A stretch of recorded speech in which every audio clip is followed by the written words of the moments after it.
Hello, and welcome to another Real podcast for RealFoodTraveler.com, a digital culinary travel magazine. I'm Courtney Drake McDonough, the publisher and managing editor of RealFoodTraveler.com, and today I have the real pleasure of being here in Santa Fe, New Mexico, sitting around the table with four people who are going to talk margaritas with us. We're talking to our four guests who are all connected to Santa Fe's Margarita Trail, which is a great opportunity for people to get to know Santa Fe in a unique way through the heritage of margaritas and tequila and the different hotels and restaurants and bars that are around here who are all part of the trail. So I'm going to let our guests go around and introduce themselves now. I'm Joanne Hudson, Public Relations Manager with Tourism Santa Fe, and I have the wonderful job of getting to share the Margarita Trail with press and media all around the country and even the world sometimes. My name is Andy Barnes. I'm the chef and owner of Dinner for Two, one of the recent additions to the Margarita Trail.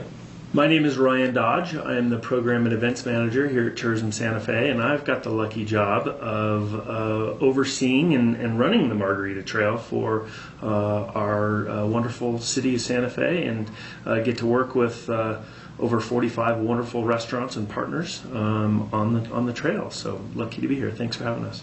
I'm Carla Gilfillan. I'm the beverage manager at La Fonda on the Plaza. I would say I have the most fun job in the hotel because I manage all the beverages, and we were one of the original bars for the Margarita Trail. Well, thank you all for gathering together with me. It's not quite 5 o'clock time here, not quite time for margaritas. We're here in the morning, but we're going to talk about them nevertheless. So, Joanne, why don't you explain what the Margarita Trail is all about and how it works? Definitely. So the Santa Fe Margarita Trail is a fun program that was created to help visitors locate and get out to all the best margaritas in Santa Fe. So it can be accessed or used via a printed passport, a little booklet that lists all of the margaritas, locations, recipes, has a map that gets you around to the different locations, or you can also use it as a mobile app version. Download it to your iPhone or Android device and just go from there with exploring the margaritas in Santa Fe. A few things about the trail, why you would want to have the passport, would be you get $1 off the purchase of the margarita at each location. So there's a little discount. And then as you taste margaritas around Santa Fe, get your stamps, you earn prizes. So there's a fun component where you can start to earn and collect these stamps. When you hit 5, you get the t-shirt that says I've blazed the Margarita Trail. And then it kind of goes on from there. 10, 15, 20 stamps all have different prize levels and prizes connected with them. We have had over 100 people actually finish the trail, and what we considered finishing the trail, early on there were 31 restaurants and bars on the passport. And so if you hit all of those and got all those stamps, you would earn a Margarita Trail bartender kit to take home and use at home to make margaritas. Now we've added even more in the last year. So the program's been around 3 years now? Yeah, May 5th of 2017, I think it started. Actually, 2016. So Cinco de Mayo 2016 was the inception date when it started, yes. Yeah, and we've just evolved and continued to add participating locations over the time that the trail's been in existence. So now when you complete the trail, it'll be the total number of restaurants that are in the app or on the passport when you buy it, and there'll be an even special additional VIP package experience that you'll earn and win by completing. But we see most of our visitors, they can achieve that five stamps, get their t-shirt in a long weekend if they're really into it. I've heard stories of folks, you know, on their last morning having to have kind of a early margarita just to get that 5th stamp before they head to the visitor center, pick up their prize, and leave town. So you bring up a good point. I mean, lest someone listening to this think, well, hot damn, I'm just going to breeze through this thing. You do have some limitations on how often somebody can enjoy a margarita, right? We do. We want to encourage responsible consumption, of course. So we limit your stamps or your ability to collect those stamps and points on the passport to 2 per day. So roughly 2 per 12 hours. You're going to have to either show your printed passport and get it physically stamped, and the bartender will date when you got that stamp, or on the app, there's sort of a built-in technological way it keeps track, and so you can't actually get a third stamp on that day. So the passports are good for how long? They are good in perpetuity at this point. Oh, okay. Yep, we don't foresee the program ending anytime soon. It's been wonderful, and people still show up with their original passport in hand that's kind of, tattered and dog-eared, and, they've made notes, and they're still collecting stamps in that original one. If you do have an original one, you can always upgrade it. Our visitor centers can help you upgrade to the app version and transfer your stamps. So it's been a great program that we've found ways to keep it going and moving into the new phases. But you never lose those. Yeah, one thing I would add is the neat thing about the paper passports is that they're completely transferable. So if you have maybe a family member that's coming back to Santa Fe, they can come and enjoy the Margarita Trail and actually get you some stamps on your passport. And then one of my most favorite things about the Margarita Trail passport and both the paper passport and the app is that you get all of the Margarita Trail, Margarita recipes. Mm-hmm. So you can actually take them home and try to make some of these world famous margaritas as well. So you don't only get the $1 off and the prizes that Joanne had mentioned, you also get all of the margarita recipes that you can enjoy at home. So at each stop, is it one specific margarita? That is correct. Okay. Yes, there's a highlighted margarita that each location is participating on in the Margarita Trail. That's their margarita. Okay. And it's often denoted on the menu. So sometimes on the menu it'll have the Margarita Trail logo next to it. Some restaurants do that. Some will just kind of name it in the description.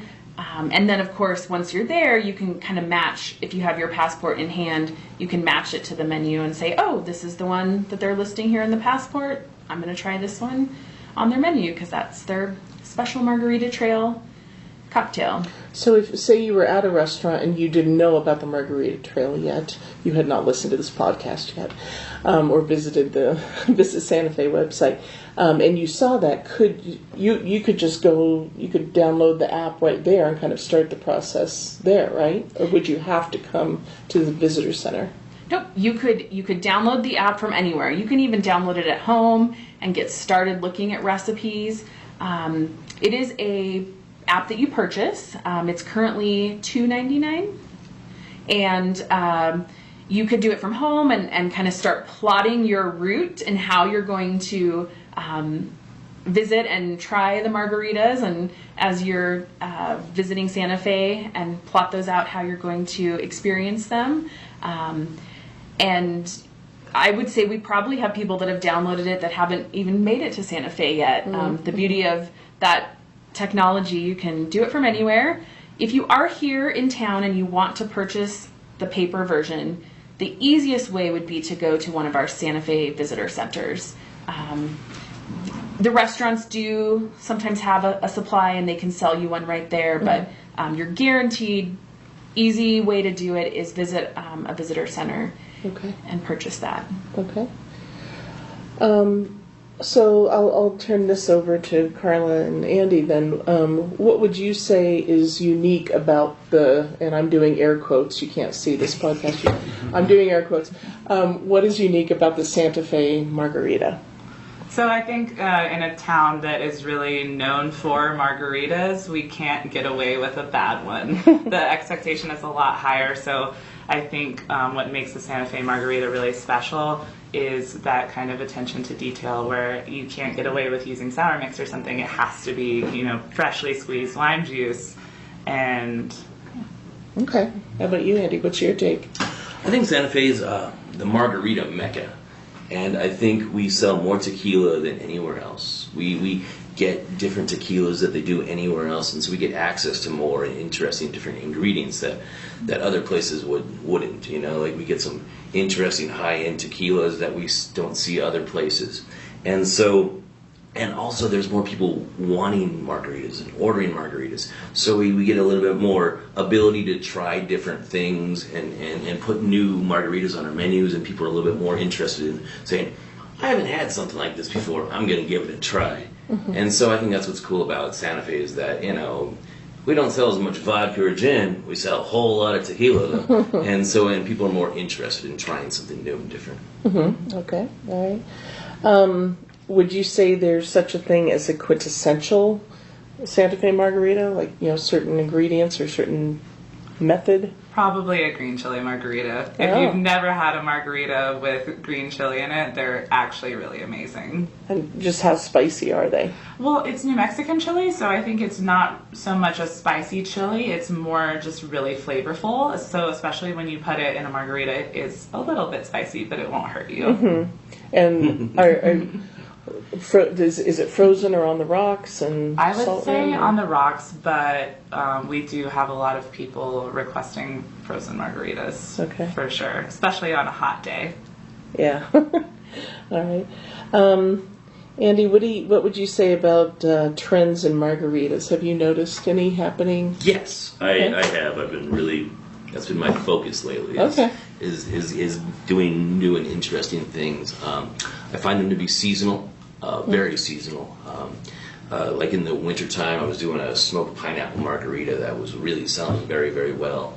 And right now I'm doing an apricot margarita that is to take the local apricots, and we have tons of them right now. And what we do is we brown them under the broiler with some brown sugar and cinnamon, and then we muddle them with cherry bitters, lime juice, and some orange cognac. And that makes for an amazing margarita. And it's the trend, I believe, is the seasonality of the fruits, or seasonality of what's in it. Okay. And so, like, you know, your green chili margarita, your red chili margarita, I think those are nice. Blood orange margarita, like I'm doing one with blood orange and cherries, because I have an orchard where I grow a lot of the fruit, and cherries are in right now as well. So I'm muddling cherries with some blood orange in there, and those make great margaritas as well. So that's the trend I've seen, because I sell way more of those compared to, like, you know, something else. As people are into it. Okay. Are you seeing anything different? Yeah, we're fortunate in Santa Fe that we have a really great farmers market, and we have access to a lot of really great produce here in northern New Mexico. Our blood orange margarita is incredibly popular right now. Our best-selling margarita that our guests love the most is actually a tiki style margarita. So it's our manna margarita at our rooftop bar, at our bell tower bar.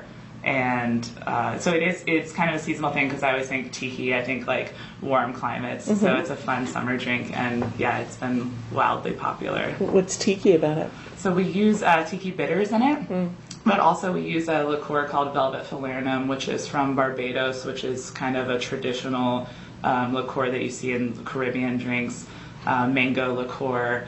We use a Patron Añejo that I actually went to the Patron distillery to choose specifically for this margarita, because I wanted a French oak barrel Añejo to really complement those tiki flavors, because it has kind of a lighter flavor than an Añejo that's aged in like ex-bourbon barrels, say. So it really goes with those nice kind of light tropical flavors. Mm-hmm. Well, I've been noticing in Colorado, where I live, big differences with the rims. I mean, it used to always just be salt rim across the board, and now it's sugar rim and chili rims and colored and partial and different things like that. What are you guys doing here in terms of that? 5 different rims that we do for margaritas. So we have an alderwood smoked salt rim that's really delicious. We have a black Hawaiian salt. We do a red chili and salt rim. So we really have fun with it. And how about you, Andy, at your restaurant? We're doing I do dried fruits on mine. I'll take the oranges and do that with an orange thing. We're also doing the black salts as well. We're using tahine, which is like a chili lime salt on ours. You know, things like that to complement the drink. And so is the idea, I'm going to ask this really fundamental question, with the rims, is the idea just that the drink, the cocktail, is rushing past that into your mouth and picking it up? Or are you supposed to be, like licking the rim and then taking a sip?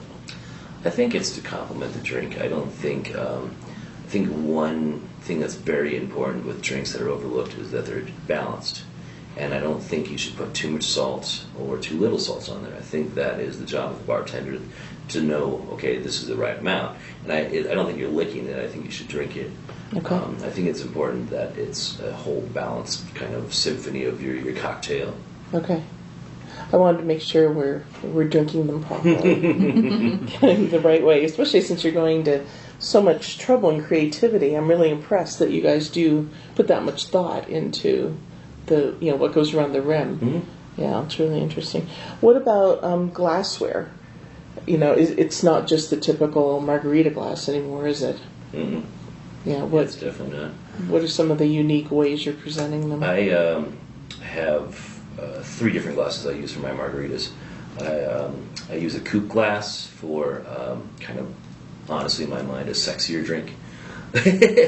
So I'll do one with like that Clase Azul, which is a super high-end margarita, and just a simple a Bouchon orange cognac, and it's just sexy, elegant. There's not a lot to it, but the flavors are just there. It's a beautiful drink.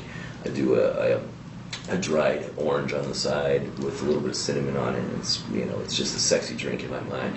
Then we'll serve some up. We do our blood orange with the tahini around the edge in a martini glass. That one's served up. Mm-hmm. Then we have our rocks glasses are etched.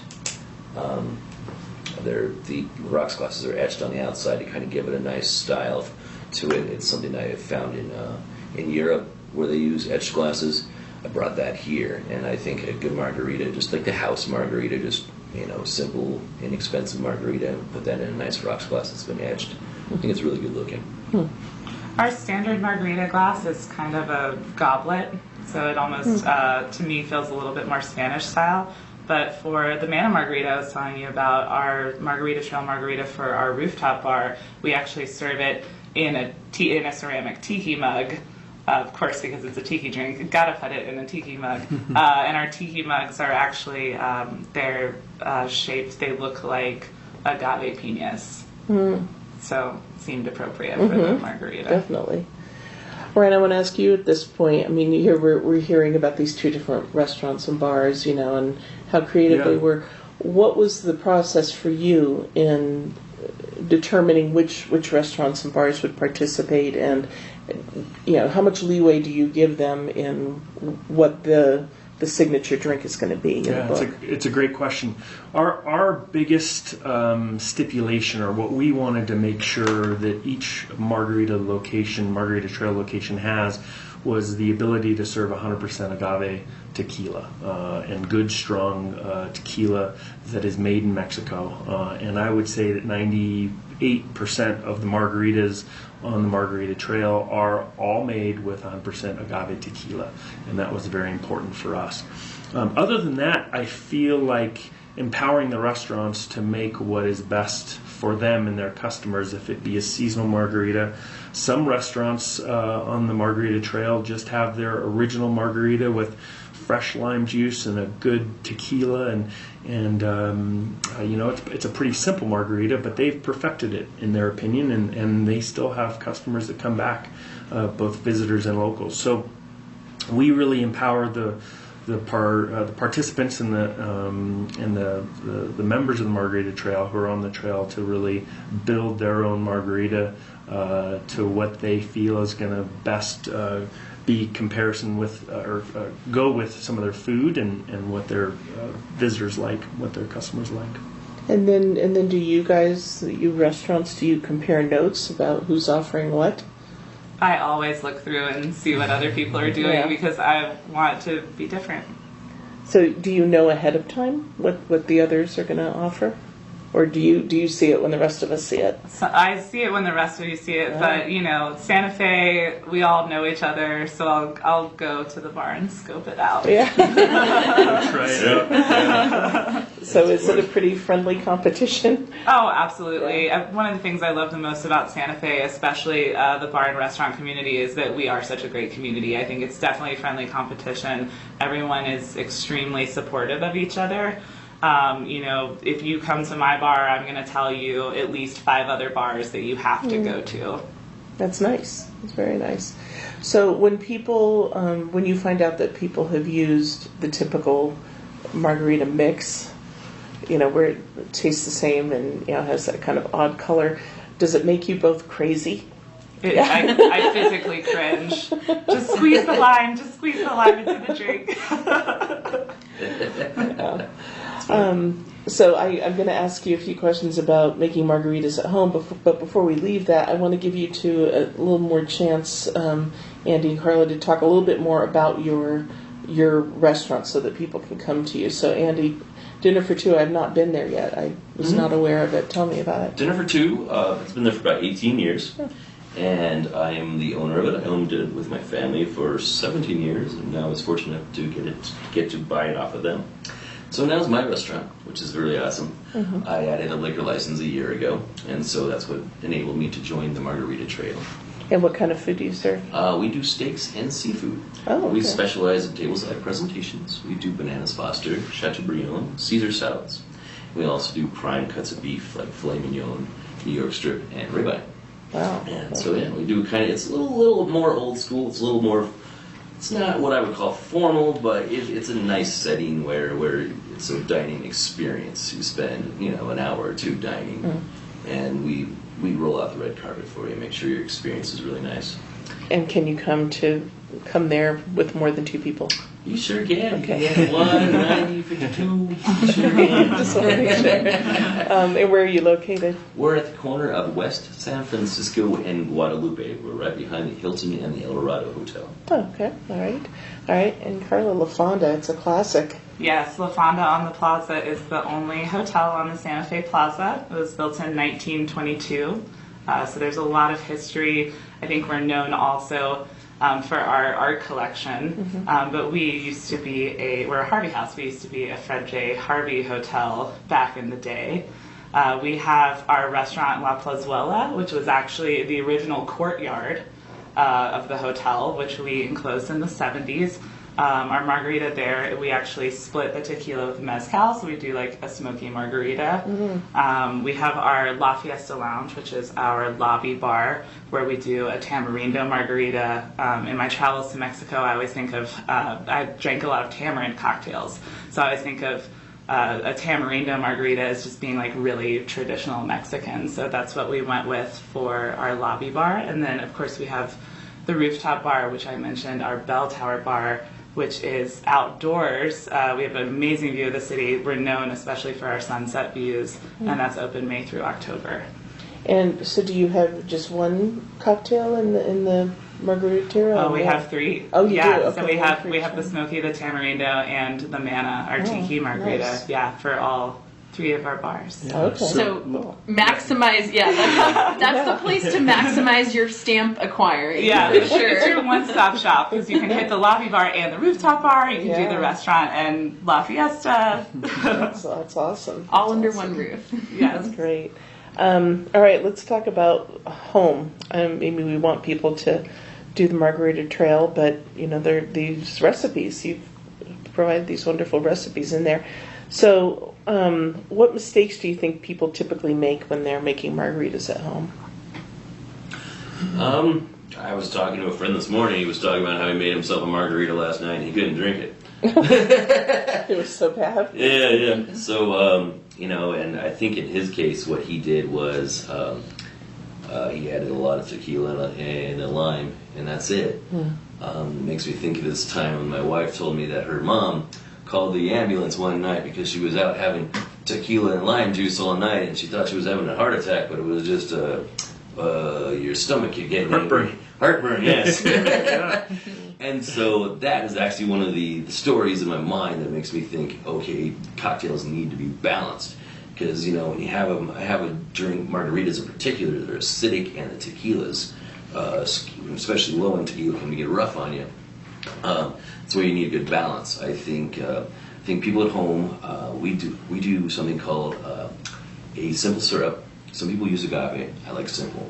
It's equal parts of sugar and water. You heat it until it dissolves into a homogeneous liquid, and we use a small amount of that equal to the amount of citrus you're using. And the citrus can be lime juice or lemon juice, or it can be something called split, which is lemon and lime. I think it creates something a little bit more interesting on your palate. And then in a simple margarita, it's 2 parts of tequila, 1 part of the citrus, and 1 part of the simple, and then an orange liqueur. In our case, we usually use orange cognac. I think it has an orange flavor. But those are all kind of the triple sec or the orange cognac or the Grand Marnier. Those are all interchangeable, and that's what makes margaritas kind of interesting. You can put in fruit there, like if it's fruit season, peaches, apricots, cherries, all that. You can replace that with fruit. Or, and simple, you can put agave in there if you want. Oh, okay. Those are all interchangeable, and your citrus component too, which is sort of interchangeable. You can put your tamarindo in there, or you can put your pineapple juice in there, something acidic.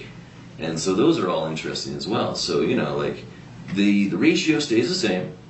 All the parts can basically change. Okay. It's amazing the differences of margaritas on the Santa Fe Margarita Trail. You can come to Santa Fe and get a spicy jalapeno infused tequila margarita, or you can go to the other spectrum where you have cotton candy on the top of that margarita. Mm-hmm. So there is almost guaranteed you'll find a margarita you love in Santa Fe. And so, and before we get to Carla talking about home margaritas, that brings up a point geographically. I mean, if you're here in Santa Fe and it's not a huge area and it's very walkable, how would you know which ones do I go to, which ones are close? And yeah, well, the description of the margaritas on the trail you can read through. So it'll say spicy margarita. It has the recipe right there. But I think what most people go by is the image. There's a picture of every single margarita in the passport and on your app for the Santa Fe Margarita Trail. So it does explain almost the flavor and the type of drink it is by just the picture. You can almost taste it through some of these amazing images we have on the. And does the book or the app like literally help you physically map it out to know, La Fonda is near Dinner for Two? Yeah, one of the neat things about the app is that it has a geolocation on it, so it will plug in where you are on your phone and say you are 50 yards away from your closest margarita. It'll send you alerts.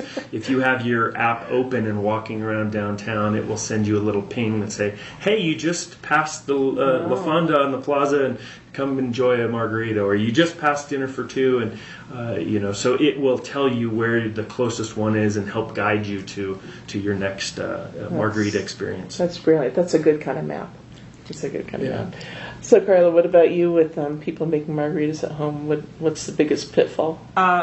Is just the lime juice. My biggest advice for anyone making a margarita at home is to invest in a citrus press, a lime squeezer. I think the fresh lime juice really makes all the difference, and it's super easy.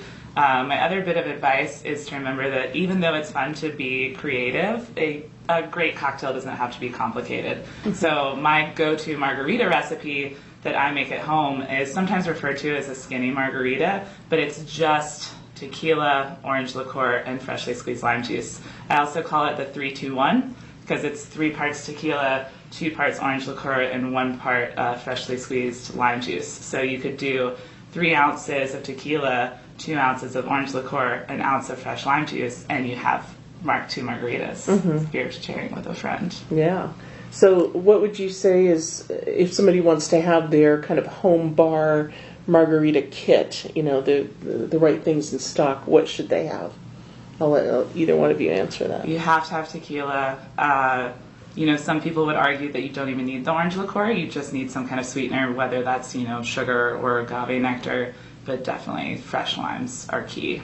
And when you say invest in a squeezer, do you mean like the little handheld ones? Exactly, yeah. I call it a citrus press, or, you can find them at, I think any kitchen store. You can get one for $8 on Amazon. Oh, okay.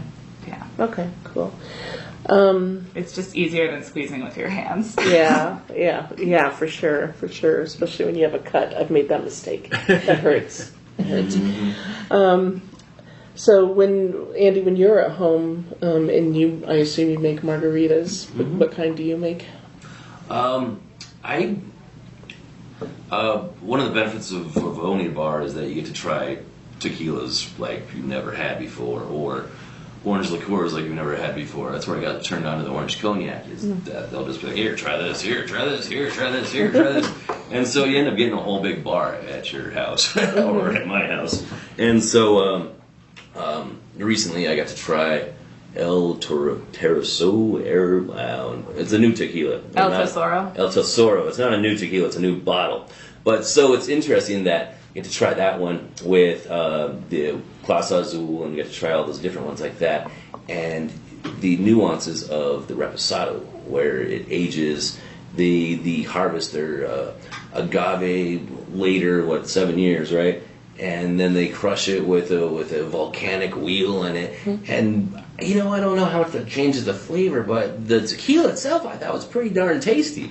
And so I wouldn't have known that if they wouldn't have been like, here, try this bottle. And so, out comes some new margaritas, because I'll go home and I'll be like, okay, let's try it with this orange liqueur. We'll try it with some basic triple sec. Oh, let's try it with some Bouchant. Let's try it with some Royal Montaigne. Let's try it with this, And, this is over a couple of weeks, let me tell you. But that's how ideas come about. And, it's really just kind of playing around with it, and people just drop off, be like, hey, try this, here, try this. And, I'm constantly researching. I'm always on the internet, checking out things, reading books, doing things like that. And, I have an orchard at my house. I have 30 trees where, okay, well, plums are going to be in 2 weeks. What am I going to do with plums? Apples are going to be in a month or so. And we're going to have tons of this. Like when we had apricots, I was telling my chef, it's like, okay, we're going to have about 600 pounds of apricots. What are we going to do? And so it's, it makes you invent things. It makes you come up with ideas, It makes you like, okay, what am I going to do next? And I think it's really exciting, I'm working on melons next. I'm working on trying to figure out how am I going to get melon balls to float in a margarita. That's my next goal. Are you sick of margaritas by the time you go home? What's so funny? You would think that, thinking about margaritas for a good portion of the day, making margaritas, that you'd be totally sick of them, but I still get a hankering for one. I actually drank a margarita yesterday. A lot of times I just do the classic 3-2-1, but it's fun to be creative. I like making our tiki margarita, our manna margarita. I actually make that one at home, especially if I'm having people over. I've been kind of obsessed with mango lately, whether it's like a mango liqueur or like a mango puree. I think, summertime, warm weather, I want those kind of tropical flavors, so that's what I'm making at home right now. Cool. Both of you tell us how people can find out more about your restaurants, what your websites are. You can learn more about La Fonda at lafondasantafe.com. Okay. LAFONDA. Okay. And ours is dinnerfor2nm.com. And yeah, that's our website.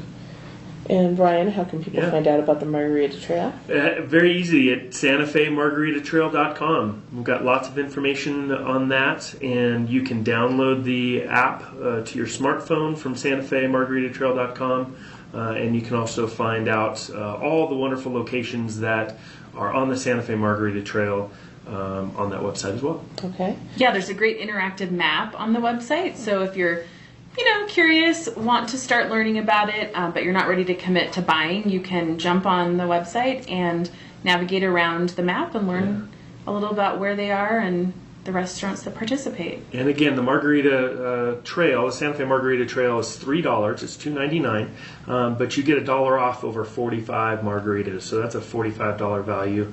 You earn prizes along the way, and you also get all the recipes, as I mentioned earlier. So a $3 value to go and experience some of the best margaritas in the world is definitely worth it. So definitely come to Santa Fe and enjoy the Santa Fe Margarita Trail. So if somebody comes in and wants to do the book because they want the hard copy, that's an additional $3, right? No, it's just $3. Oh, so okay. the one thing I would recommend, it's hard to keep track both on the paper passport and the electric app. So you need to decide, do you want to collect stamps on the paper passport or on your phone? Because it's very difficult to do both. Most people will, the younger generation we find, like using their phone and keeping track of it.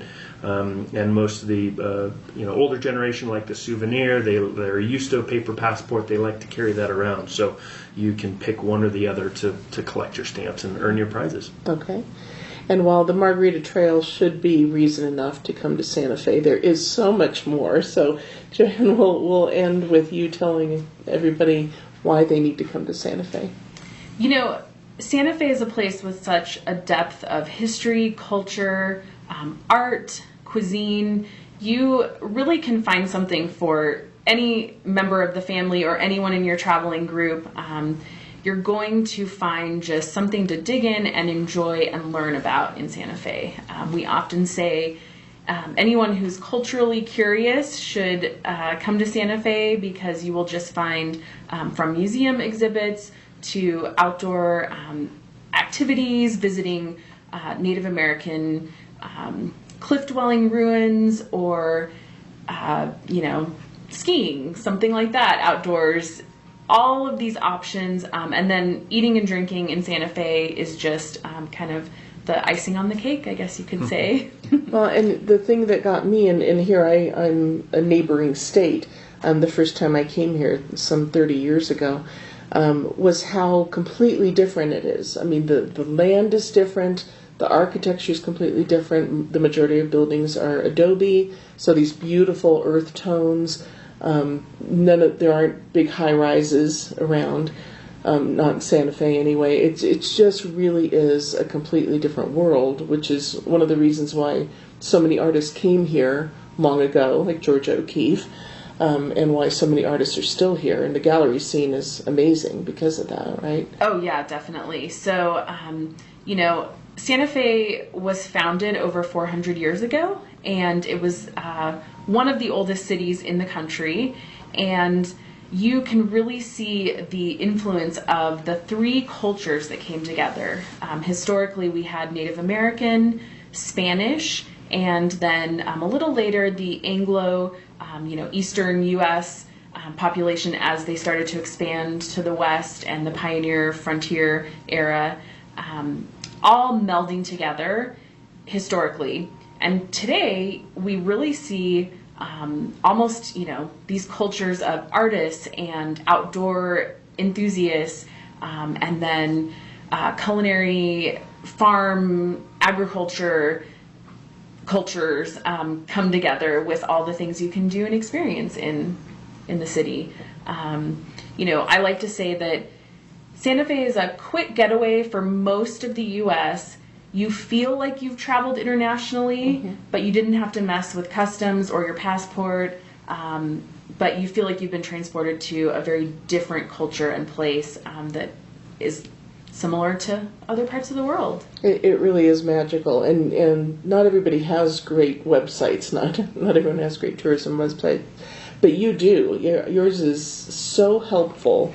I mean, everything from dinner and accommodations to all the festivals, and it's really, really user friendly. So I would encourage everybody to go there and have that be your first stop in your planning. Yes, santafe.org. Super easy to find, and yes, you can find everything from event calendar, what's going on tomorrow, or in a year when you're planning your trip